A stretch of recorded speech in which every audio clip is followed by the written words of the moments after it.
Waheshimiwa viongozi na ndugu wananchi, si sote tuliokusanyika hapa na Watanzania wote hatuna budi kuungana kwa pamoja kumshukuru Mwenyezi Mungu kwa kutujalia uhai na siha njema na kutuwezesha kushuhudia tukio hili la leo kwa mustakabali wa taifa letu. Ni tukio muhimu kwa kuwa sote tulilisubiri ili tuelewe uhalisia wa matukio ya Oktoba 25 na mwelekeo wetu kama taifa.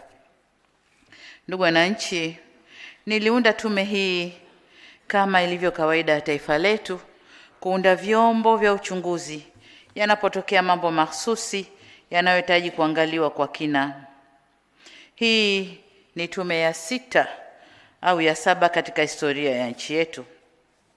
Katika awamu ya pili iliundwa tume ya uchunguzi wa vurugu na vifo katika kiwanda cha sukari Kilombero ya mwaka 1986 iliyoongozwa na Jaji Buxton David Chipeta. Awamu ya 3 tume ya uchunguzi wa kifo cha Luteni Jenerali Imran Kombe ya mwaka 1996 iliyoongozwa na Jaji Barnabas Samata. Tume ya uchunguzi wa tafrani baada ya uchaguzi kisiwani Pemba mwaka 2001 iliyoongozwa na Jaji Brigedia Jenerali Hashim Mbita, na baadaye mimi mwenyewe nikawa mjumbe kwenye kamati ya reconciliation ya tukio lile. Awamu ya 4 tume ya uchunguzi wa mauaji wa wafanyabiashara wa madini yaliyofanywa na polisi wa mwaka 2006 iliyoongozwa na Jaji Kipenka Musa. Tume ya uchunguzi ya uvunjifu wa haki za binadamu na vifo wakati wa operesheni ya wafugaji kutoka bonde la Ihefu na changamoto zake ya mwaka 2007 iliyoongozwa na Jaji Othman Chande, huyu tuliyemtumia tume hizi. Tume zote hizi matokeo yake hayakuwa bayana. Lakini awamu ya 6 kama mnavyojua tuliunda tume ya kuangalia mfumo wa haki za jinai na haki za wananchi, mwenendo kesi za jinai na haki za wananchi. Lakini pia tume hii ambayo imechunguza matukio ya vurugu kabla na baada ya uchaguzi mkuu uliofanyika tarehe 29 Oktoba 2025 ya Jaji Othman Chande, na tume hii tulitangaza bayana na leo imetupa matokeo ya uchunguzi bayana. Ndugu zangu, kwa muktadha huo nitumie fursa hii kukupongeza sana Jaji Mkuu mstaafu Mheshimiwa Mohamed Chande Othman, makamishna pamoja na sekretariat ya tume kwa kazi kubwa mlioifanya kwa juhudi, weledi na uzalendo mkubwa. Mmefanya kazi katika mazingira magumu, mmeweza kuvivuka vihunzi vyote na kudhihirisha uwezo wa nchi yetu kushughulikia changamoto zake wenyewe. Tena kwa kutumia methodolojia na viwango vya kimataifa. Aidha, naungana na mwenyekiti wa tume katika kuwashukuru sana wananchi waathirika wa matukio ya Oktoba 2025 sambamba na wakilishi wa makundi maalum na asasi za kiraia, viongozi wa serikali waliopo kazini na wastaafu, na viongozi wa vyama vya siasa waliojitokeza mbele ya tume.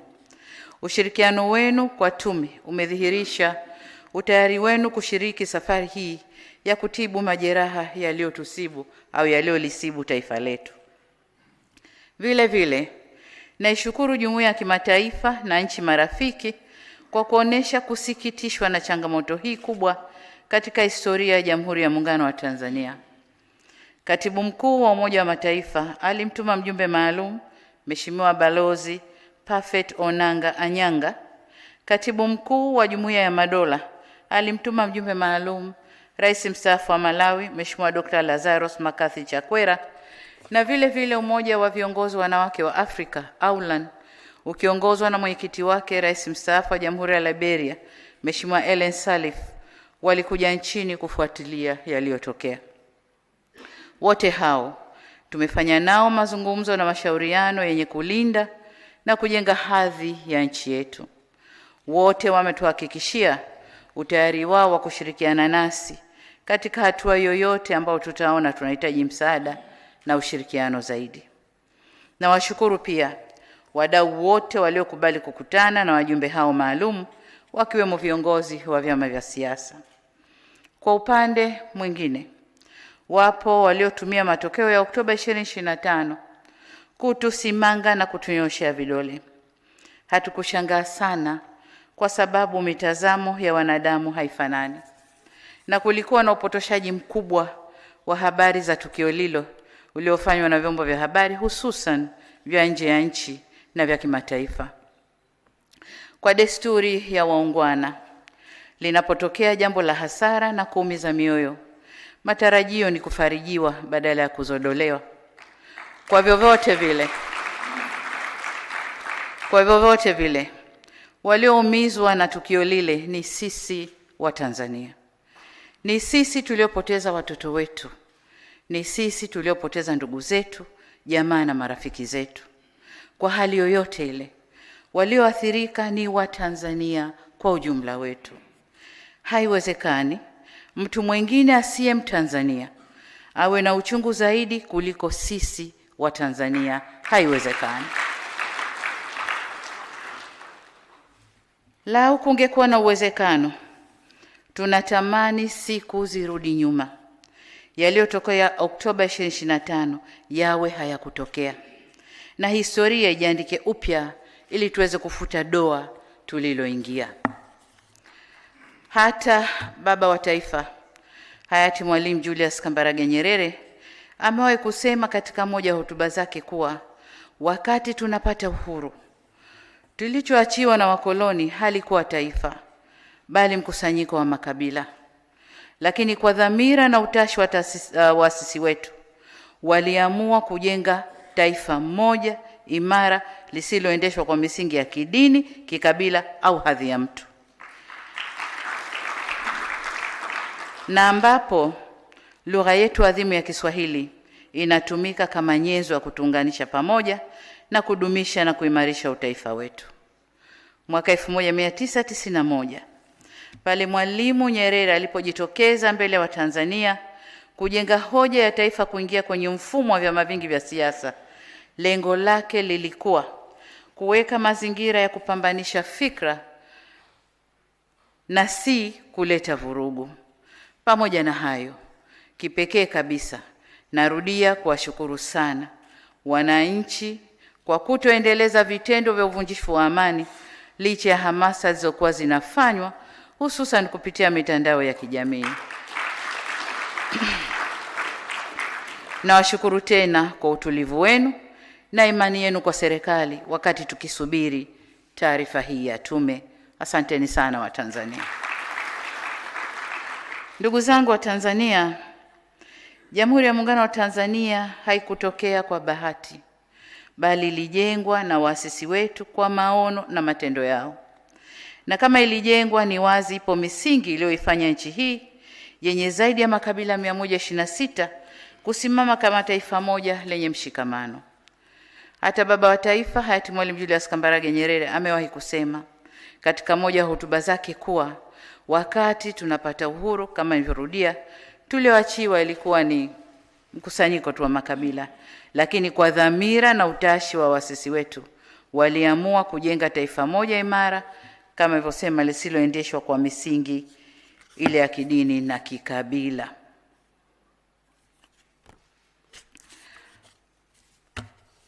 Ndugu viongozi na ndugu wananchi, hayati Kwame Nkrumah alipozungumzia umajumui wa Afrika, mara nyingi alisema, ukitaka kumla tembo lazima mkate vipande vipande, akimaanisha haiwezekani kuinyonya Afrika ikiwa imeungana. Kwa bahati mbaya, ndoto yake ya kujenga taifa moja la Afrika, yani the United States of Africa, haikutimia hadi leo. Afrika ingali vipande vipande na bado haijajikomboa kiuchumi. Hapana shaka falsafa hii inazihusu pia nchi moja moja, kwamba nchi ikiwa na umoja na mshikamano itakuwa vigumu kuinyonya na kuitawala kisiasa au kiuchumi. Mataifa mengi yenye rasilimali nyingi yamehujumiwa na kuingizwa kwenye migogoro ili kurahisisha uvunaji wa rasilimali zilizomo kwenye nchi hizo. Na kwa hakika, moja ya sababu kubwa ya umaskini wa Afrika ni migogoro ya vita vya wenyewe kwa wenyewe, ambayo ukifuatilia kwa karibu, wapiganisha yupo nje na anaendelea kufaidika na rasilimali za nchi hiyo. Ndugu zangu wa Tanzania, umoja ni nguvu na utengano ni udhaifu.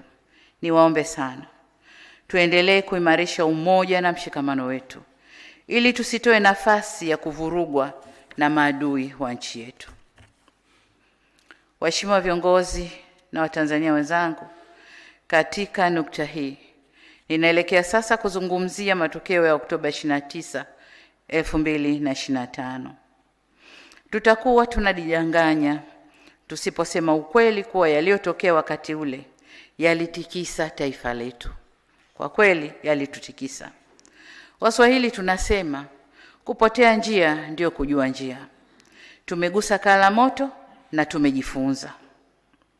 Tume imetueleza kwamba uchunguzi umebaini kuwa ghasia zilizotokea zilipangwa, ziliratibiwa, zilifadhiliwa na kutekelezwa na watu wenye mafunzo na vitendea kazi vya kufanyia uhalifu na uharibifu.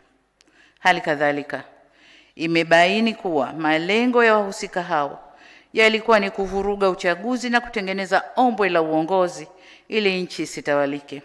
Na ndio maana ghasia zilianza siku ya uchaguzi. Ili kutimiza azma hiyo, tumeelezwa kuwa wahusika walilenga miundombinu muhimu na kuvuruga mfumo wa huduma za jamii ili kuathiri uchumi na kuidhoofisha serikali.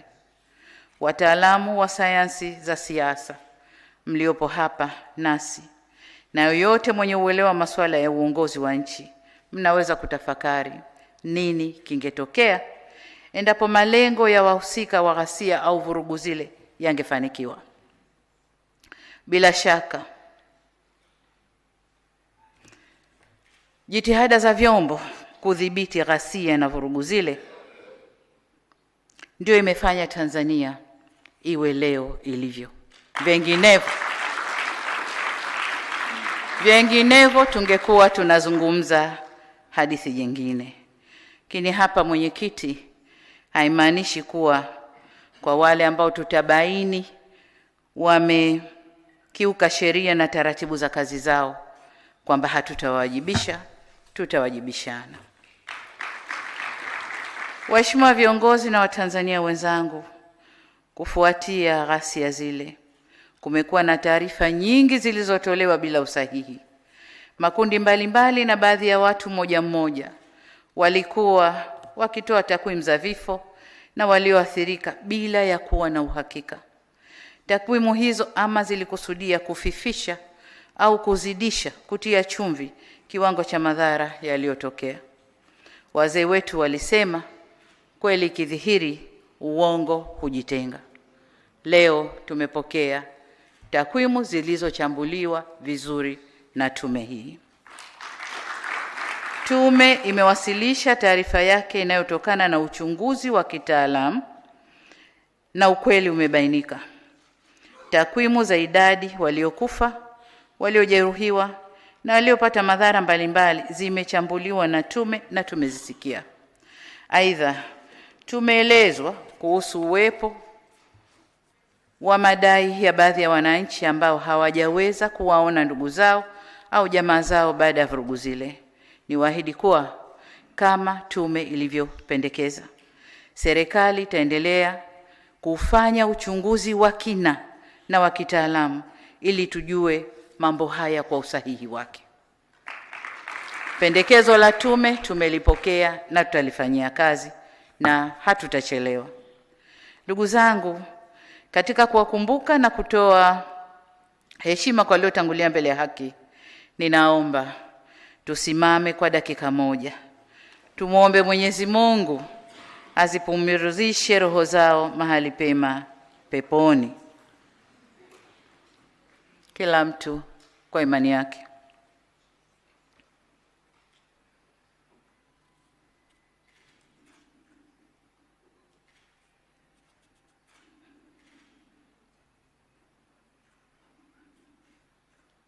Amen.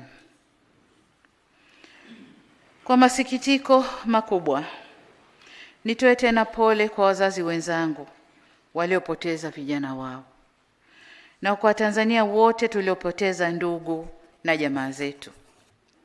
Katika hatua nyingine, ninawashukuru Wizara ya Afya na wadau wengine wa afya, zikiwemo hospitali za umma na hospitali binafsi, kwa kufanya kazi usiku na mchana, tena katika mazingira magumu, ili kuokoa maisha ya waliojeruhiwa. Ndugu wananchi, tangu uhuru na hata baada ya muungano, Jamhuri ya Muungano wa Tanzania iliamua kufuata mfumo wa kidemokrasia. Kwa nyakati tofauti tumekuwa na demokrasia ya chama kimoja au vyama vingi vya siasa. Kuanzia mwaka 1992 tumeamua kufuata siasa za demokrasia ya vyama vingi. Katika mfumo huu tunaendelea kujifunza na kukua katika mwelekeo huo.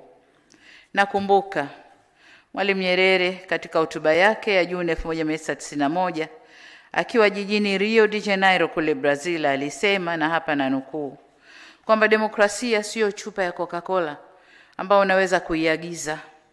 Demokrasia inapaswa kuendelezwa kulingana na nchi yenyewe. Hii ndiyo imani yetu. Mwisho wa kunukuu. Kwa maneno mengine, demokrasia haina budi kujengwa kwa kuzingatia mazingira ya nchi na muhimu zaidi, mila na tamaduni za nchi husika. Sasa nasi kama nchi tuachwe tujenge demokrasia yetu kwa misingi yetu, mila na desturi zetu. Ndugu zangu, mliponikabidhi dhamana ya kuongoza nchi hii, nilibaini kuwepo kwa changamoto katika mfumo wa demokrasia na siasa za vyama vingi hapa nchini. Kulikuwa na malalamiko mengi kutoka kwa wadau wa siasa na wadau wengine kuhusu kunyimwa kwa uhuru wa kisiasa, uhuru wa kujieleza na changamoto katika mifumo ya uchaguzi. Kupitia falsafa ya R4, yani maridhiano, ustahimilivu, mabadiliko na kujenga upya, R4 kwa Kiingereza, nilichukua hatua kadhaa, ikiwemo kuundwa kwa kikosi kazi cha kushughulikia masuala ya kidemokrasia ya vyama vingi vya siasa nchini, kufanya majadiliano na wadau wa siasa yaliyosababisha kufanyika kwa marekebisho ya sheria kadhaa zinazohusu chaguzi zetu, lakini pia zinazohusu vyama vyetu vya siasa na msajili wa vyama hivyo. Hatua nyingine zilizochukuliwa ni pamoja na kuruhusu na kupanua wigo wa kufanya shughuli za siasa na kukuza uhuru wa vyombo vya habari.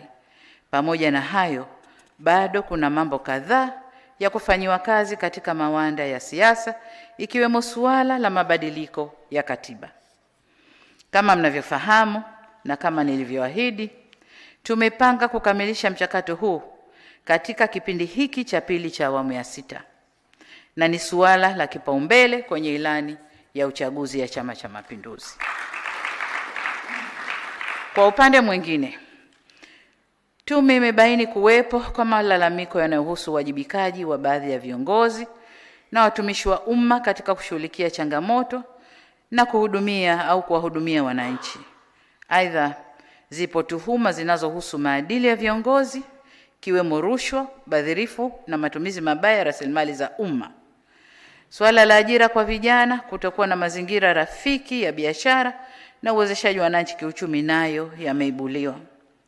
Ripoti pia imegusia kazi ya udhibiti wa vurugu na urudishaji wa hali ya usalama nchini iliyofanywa na vyombo vya ulinzi na usalama. Vile vile zimebainishwa changamoto zilizojitokeza na kupendekezwa hatua za kuchukuliwa ili kuongeza ubora wa kazi za ulinzi wa nchi na usalama wa raia wetu. Waheshimiwa viongozi na ndugu wananchi, kwa hakika katika safari yoyote ya maendeleo, changamoto haziepukiki na hatuna budi kuzikabili kwa nguvu ya pamoja. Kimsingi, dhana halisi ya maendeleo ni kuzikabili na kuzitatua changamoto ili tuweze kusonga mbele. Hili ni jukumu letu sote, upande wa serikali, sekta binafsi na wananchi wote kwa ujumla wetu. Si jambo la busara hata kidogo kuzigeuza changamoto hizi kuwa ni sababu ya kufanya vurugu na uharibifu na uhalifu. Changamoto kama hizi na zaidi ya hizi zipo kwenye nchi nyingi duniani, hata nchi zilizoendelea.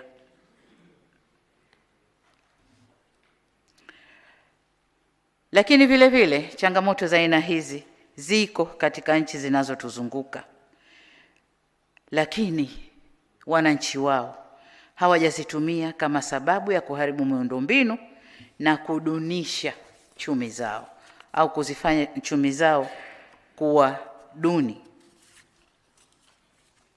Ni ukweli pia kwamba yaliyotokea Oktoba 2025 hayakuondosha wala kupunguza changamoto zetu. Vurugu zimefanyika, vurugu zile na ghasia zile hazikuondosha changamoto zetu, bali zimeongeza changamoto.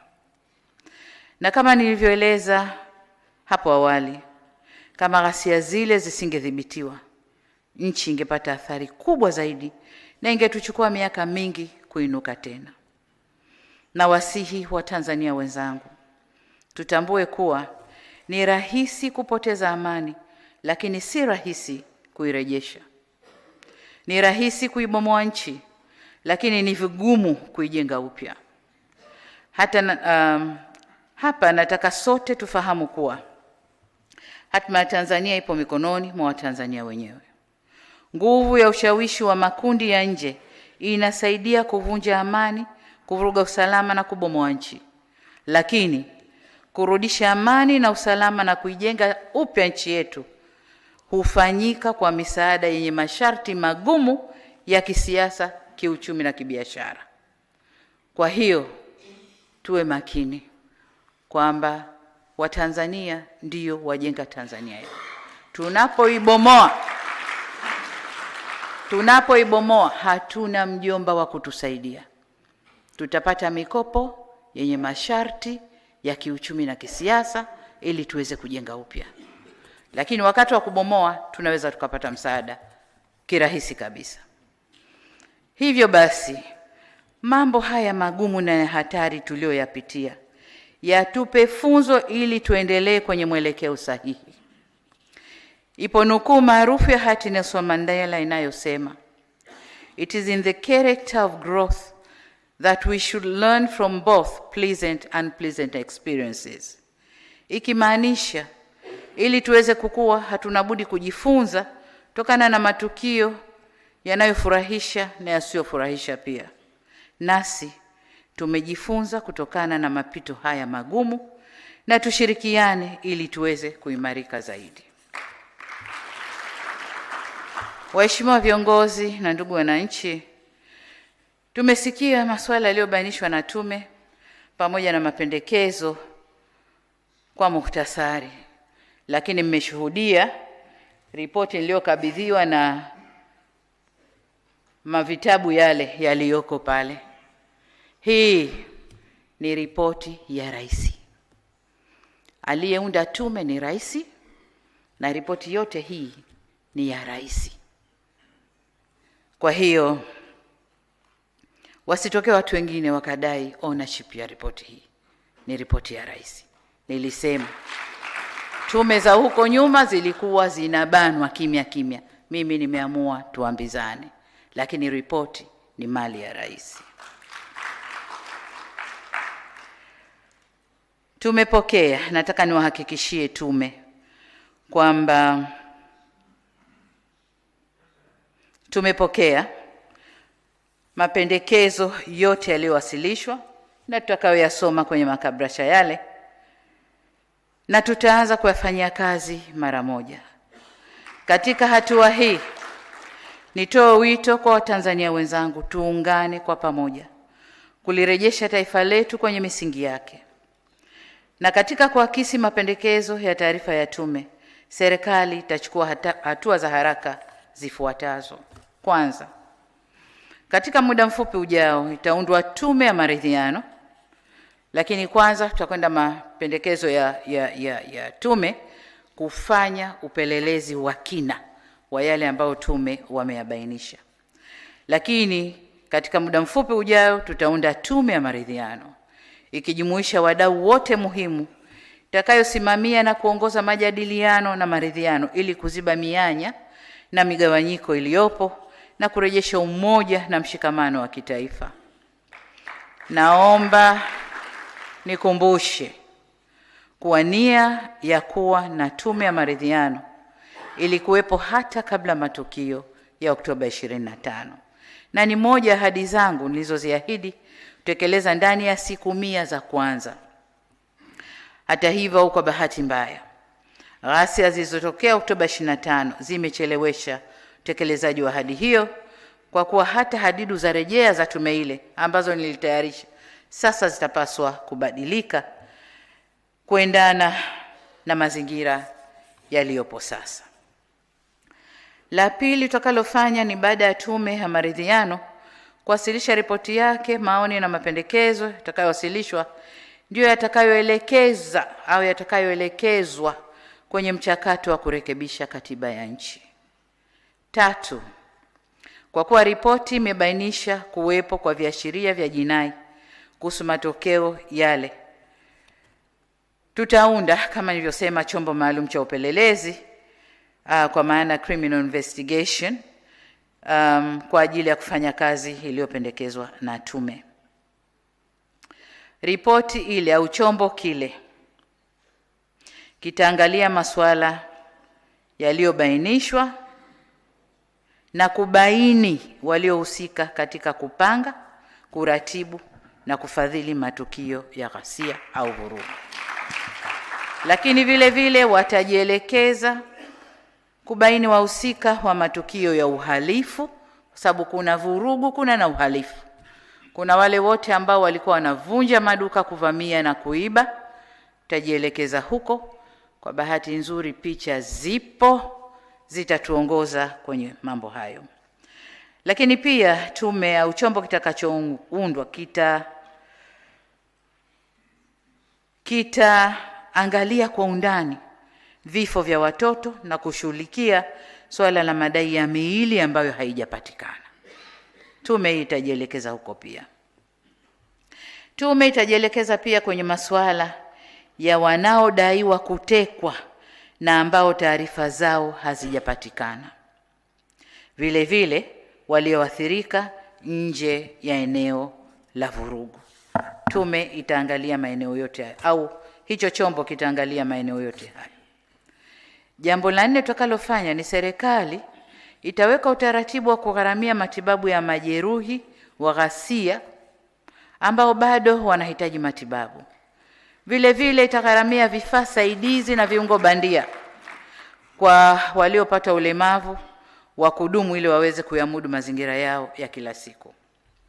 Natambua na kama ilivyosemwa hapa kwamba wapo wafanyabiashara ndogo ndogo ambao kwa uwezo wao hawawezi kuingia bima kubwa za kuweza kuwalipa. Basi nao tutaangalia hasara walioipata na kuangalia faraja tutakayoweza kuwafariji. Jambo la 5, navielekeza vyombo vya ulinzi na usalama kuendelea kutekeleza majukumu yake ili kuhakikisha nchi inaendelea kuwa salama. Jambo la 6, ghasia zile za Oktoba 25 zimegharimu maisha ya Watanzania wenzetu, raia na askari. Vifo hivyo vimetuumiza sana. Tuelekeze mioyo yetu kwa Mola wetu. Tuendelee kuombea ndugu zetu waliotangulia mbele za haki. Aidha tuliombee taifa letu ili Mwenyezi Mungu aendelee kuliponya na kuliimarisha. Tusimame na maneno ya Mwenyezi Mungu katika kitabu cha 2 cha Mambo ya Nyakati sura ya 7 mstari wa 14 ambayo yanasema, ikiwa watu wangu walioitwa kwa jina langu watajinyenyekesha na kuniomba na kunitafuta uso na kuziacha njia zao mbaya, basi nitasikia toka mbinguni na kuwasamehe dhambi zao na kuiponya nchi yao. Tusimamie hapa. Vile vile maneno ya Mwenyezi Mungu katika Qur'an tukufu sura Al-Araf aya ya 7 mstari wa 13 yanasema, Mola wetu, tumejidhulumu nafsi zetu, na usipotusamehe na kuturehemu, hakika tutakuwa miongoni mwa waliopata hasara. Sasa tusiwe, hasara ilishatokea, tusiendelee kuwa miongoni mwa waliopata hasara. Naomba sana tusimamie maneno ya vitabu vyetu vitukufu. Niwaombe sana viongozi wa dini wa madhehebu yote nchini, msimame kwenye nafasi yenu ya kuliponya taifa letu. Waheshimiwa viongozi na Watanzania wenzangu, wakati nikielekea kuhitimisha, nataka nikiri kwamba mimi binafsi sikutarajia kadhia hii ingetokea kwenye nchi yetu kipindi hiki ni kwa kiongozi mkuu wa nchi. Jambo hili limenitwisha mzigo mzito mabegani kwangu.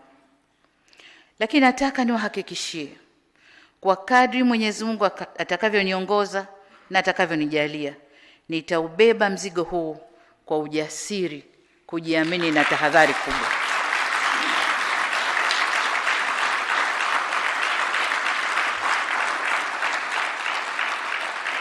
Naomba nirudie hapo. Kadri Mwenyezi Mungu atakavyoniongoza na kunijalia, nitaubeba mzigo huo kwa ujasiri, kujiamini na tahadhari kubwa.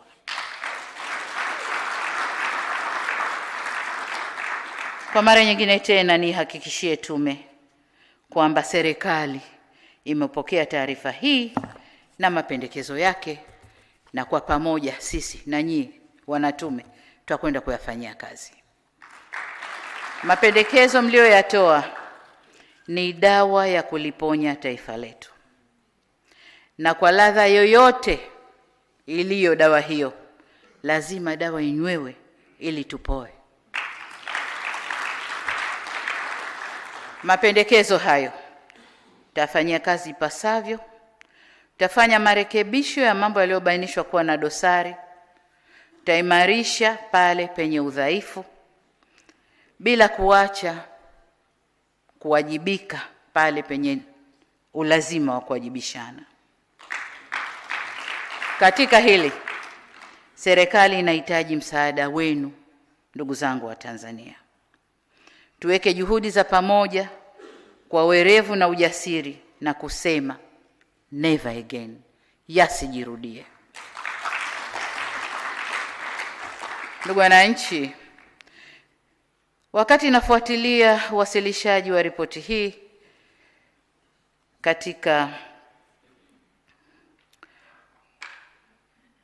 nilisikia sentensi inayosema tunamtaka Samia wetu tunayemfahamu.